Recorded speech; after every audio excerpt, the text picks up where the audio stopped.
Supply పైన ఆధారపడదు. International forces దీనిపైన ఆధారపడుతుంది. ఇప్పుడు ఇవాళ గోల్డ్ ప్రైస్ ఇంత భారీగా పెరగటానికి కారణం ఏంటి అంటే, మొదటిది geo political and geo economic tensions అంటారు. అంటే భౌగోళిక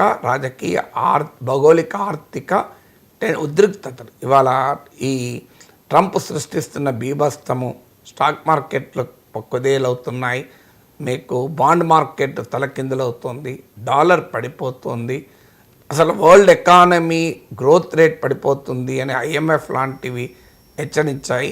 అలాగే world trade organisation WTO global trade 1 or 2% తగ్గిపోతుంది అని హెచ్చరించాయి. అందువల్ల ఈ ప్రపంచవ్యాప్తంగా ఎకానమీ చాలా తలకిందులవుతున్న సమయంలో మనం ఉన్నాం. సో అందువల్ల ఈ geo political geo economic pressures వల్ల గోల్డ్ ఎప్పుడు కూడా పెరుగుతుంది. కారణం ఏంటంటే, gold is considered as safe haven. ఎందుకు సేఫ్ హెవెన్ అంటే, మీరు హిస్టరీ ఆఫ్ గోల్డ్ తీయండి. గోల్డ్ ఒక లాంగ్ టర్మ్లో, షార్ట్ టర్మ్లో కొద్దిగా అటు ఇటు అయినా, లాంగ్ టర్మ్లో గోల్డ్ ప్రైస్ పెరుగుతూనే ఉంటుంది తప్ప 10 ఏళ్ళు 15 ఏళ్ళ లాంగ్ టర్మ్ పీరియడ్లో మీకు తగ్గడం అంటూ ఉండదు. సో ఇంతవరకు ఏ మెటల్ కూడా ఈ రకమైన పర్ఫార్మెన్స్ హిస్టరీలో చూపెట్టలే. దీనికి ఉన్న ఇంకో క్యారెక్టర్ ఏంటంటే, ఇది లిక్విడ్. అంటే నీకు ఎప్పుడంటే అప్పుడు దీన్ని డబ్బుగా మార్చుకోవచ్చు. నీ చేతిలో బంగారం ఉంది అంటే అర్జెంటుగా డబ్బు కావాలంటే మారిపోతుంది. తర్వాత చైనా లాంటి, ఇండియా లాంటి దేశాల్లో గోల్డ్కున్న రిలీజియస్ కల్చరల్ డిమాండ్ మన లాంటి దేశాల్లో ఇన్వెస్ట్మెంట్గా కూడా సెంట్రల్ బ్యాంకులు, అంటే ప్రపంచవ్యాప్తంగా ఉన్న ప్రభుత్వాలు, ప్రపంచవ్యాప్తంగా ఉన్న బడా కార్పొరేట్లు వాళ్ళకున్న మిగులును గోల్డ్ రూపంలో దాచుకుంటారు. One of the source of foreign exchange రిజర్వ్స్లో గోల్డ్ ఒక ముఖ్యమైనది. కారణం ఏంటంటే, gold is considered as safe haven. అంటే సంక్షోభం ఉన్న సమయంలో సురక్షితమైన పెట్టుబడిగా దీన్ని భావిస్తారు. అందువల్ల ప్రపంచంలో Trump induced Jio political geo economic tensions పెరిగాయి కనుక గోల్డ్ పట్ల భారీగా ఆసక్తి పెరిగింది. ఇది మొదటి కారణం. రెండో కారణం ఏంటంటే, డాలర్. సాధారణంగా మీరు కనుక gold movement, price movement, dollar price మూమెంట్ను కనుక మీరు స్టడీ చేస్తే, కంపేర్ చేస్తే, జనరల్గా ఇన్వర్స్ రిలేషన్షిప్ అంటారు.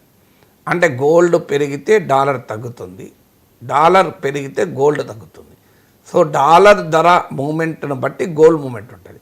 చాలా కొన్ని ప్రత్యేక కారణాలు ఉన్నప్పుడు మాత్రమే బోత్ డాలర్ అండ్ గోల్డ్ పెరుగుతుంది, లేదా బోత్ డాలర్ అండ్ గోల్డ్ తగ్గుతుంది. ఎక్కువ సందర్భాల్లో, అన్ని సందర్భాల్లో నేను చెప్పను, కానీ ఎక్కువ సందర్భాల్లో డాలర్ ప్రైస్ పెరిగితే గోల్డ్ ప్రైస్ స్థిరంగానైనా ఉంటుంది, తగ్గనైనా తగ్గుతుంది. డాలర్ పడిపోతే గోల్డ్ ప్రైస్ పెరుగుతుంది. ఇప్పుడు ఏంటంటే, ట్రంప్ ఈ సృష్టిస్తున్న టారిఫ్ బీభత్సం వల్ల డాలర్ ప్రైస్ పడిపోతుంది, బాగా పడిపోతుంది, మామూలుగా పడిపోవడం లేదు. ఇప్పుడు మీకు ఉదాహరణకు లాస్ట్ 1 monthలో డాలర్ ఇండెక్స్ అంటారు. అంటే డాలర్ను 6 దేశాల కరెన్సీలతో కంపేర్ చేస్తారు. బాస్కెట్ ఆఫ్ కరెన్సీస్ అంటారు. ఒకటి యూరో, 2 మీకు చైనీస్ యువాన్, ఇలా స్విస్ ఫ్రాంక్, ఇలా 6 కరెన్సీస్. మీరు డాలర్ ఇండెక్స్ అంటారు దీన్ని. 6 కరెన్సీలతో కంపేర్ చేస్తారు. సో ఈ కంపారిజను 98కి పడిపోయింది ఫస్ట్ టైం.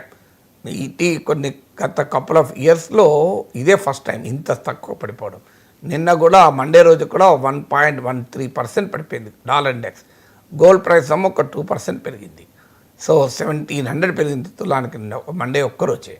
సో కారణం ఏంటంటే, డాలర్ ఇండెక్స్ 98కి పడిపోయింది. నేను డాలర్ 109 నుంచి చూస్తుంది ఈ మధ్యకాలంలో. 109 నుంచి మొదలుకొని ఇప్పుడు 98 పడిపోయింది. సో డాలర్ ప్రైస్ ఇప్పుడు లాస్ట్ 3 monthsలో 10% పడిపోయింది డాలర్ ప్రైస్. సో అందుకే మీరు గమనించండి, ఒకప్పుడు రూపాయి విలువ 88కి పోయి ఇప్పుడు 85కి వచ్చేసి 85కి వచ్చి 88కి పోయి. సో అందువల్ల డాలర్ ప్రైస్ పడిపోవడానికి అనేక కారణాలు ఉన్నాయి.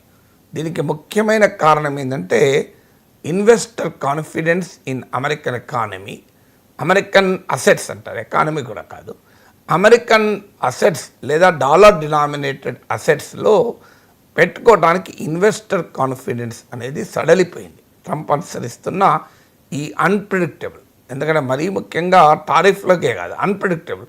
ఒకసారి టారిఫ్లు పెడతాడు, ఒకసారి ఆపుతాడు, మళ్ళీ విధిస్తాడు, విధించిన గంటల్లోనే 90 రోజుల విరామం అంటాడు, ఒకసారి చైనా పైన 245% అంటాడు, మళ్ళీ వెంటనే చైనాతో ఒప్పందం కుదరబోతోంది అంటాడు. ఇలా క్షణానికి మారేటువంటి విధానము ఇన్వెస్టర్లకు నచ్చదు. Investors need stability, good or bad, they want stability. So Trump is highly unpredictable, highly uncertain. So దానివల్ల ఏమవుతుందంటే డాలర్ పైన విశ్వాసం పోతుంది. సో దీనికి కారణం ఏంటంటే మీకు ఇప్పుడు ఇటీవల బ్యాంక్ ఆఫ్ అమెరికా ప్రపంచంలో ఉన్న 164 ఫండ్ మేనేజర్ని ఇంటర్వ్యూ చేసింది. టాప్ ఫండ్ మేనేజర్స్ అంటే ఇలా ఈక్విటీ ఫండ్స్ను, పెన్షన్ ఫండ్స్ను, ఇన్సూరెన్స్ ఫండ్స్ను, రకరకాల ప్లేస్లో ఇన్వెస్ట్ చేసే వాళ్ళని ఫండ్ మేనేజర్స్ అంటారు. ఇప్పుడు మనం మ్యూచువల్ ఫండ్లో డబ్బులు పెడితే మన తరఫున ఆ మ్యూచువల్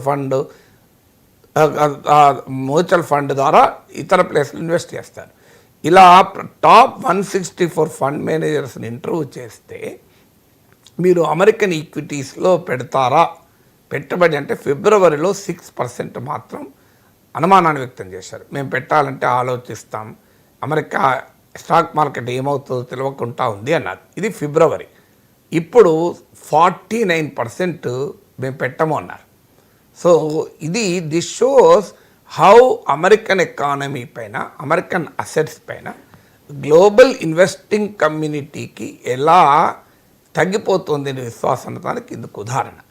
దాంతోపాటు రిసెషన్ ఫియర్స్, మనం చాలాసార్లు చెప్పాను రిసెషన్ గురించి. ఇప్పుడు తాజాగా మీకు జేపీ మార్గాన్ 60% ప్రాబబిలిటీ అంది, గోల్డ్మాన్ సాక్స్ 35% అంది, S&P గ్లోబల్ 30 to 35% ఉంది. WTO IMFలో కూడా ఎకనామిక్ గ్రోత్ దెబ్బతింటుంది, గ్లోబల్ ట్రేడ్ దెబ్బతింటుంది అంటున్నారు. సో అందువల్ల ఇవన్నీ అమెరికన్ స్టాక్ మార్కెట్ భారీగా పతనం అవుతోంది. సో దీనివల్ల ఏమవుతుంది అంటే బిజినెస్ కాన్ఫిడెన్స్, కన్జ్యూమర్ సెంటిమెంట్ పడిపోతుంది. అమెరికాలో ఇన్ఫ్లేషన్ పెరుగుతోంది. ఇన్ఫ్లేషన్ పెరిగినప్పుడు ఆ దేశ కరెన్సీ విలువ పడిపోతున్నట్టు లెక్క. ఎందుకంటే నీకు వస్తువుల ధరలు పెరుగుతున్నాయి కంపేర్ టు కరెన్సీ. ఇవాళ మీకు అమెరికాలో ఉన్న ఎవరినైనా అడగండి, వాళ్ళు ఒక 3 నెలల క్రితం గ్రాసరీ స్టోర్కి వెళ్తే ఇప్పుడు అయ్యే బిల్లు చూడండి, వాళ్ళ పర్సనల్ ఎక్స్పీరియన్స్ బిల్ పెరుగుతోంది. సో ఇలా ఈ పరిణామం అంటే తర్వాత ఎప్పుడో మేక్ అమెరికా గ్రేట్ అగైన్ అంటున్నాడు, కానీ ట్రంప్ కూడా అంగీకరిస్తున్న పీరియడ్ ఆఫ్ ట్రాన్సిషన్ చాలా పెయిన్ఫుల్గా ఉంది. అందువల్ల డాలర్ పైన గ్లోబల్ విశ్వాసం సన్నగిలుతోంది. దాంతోపాటు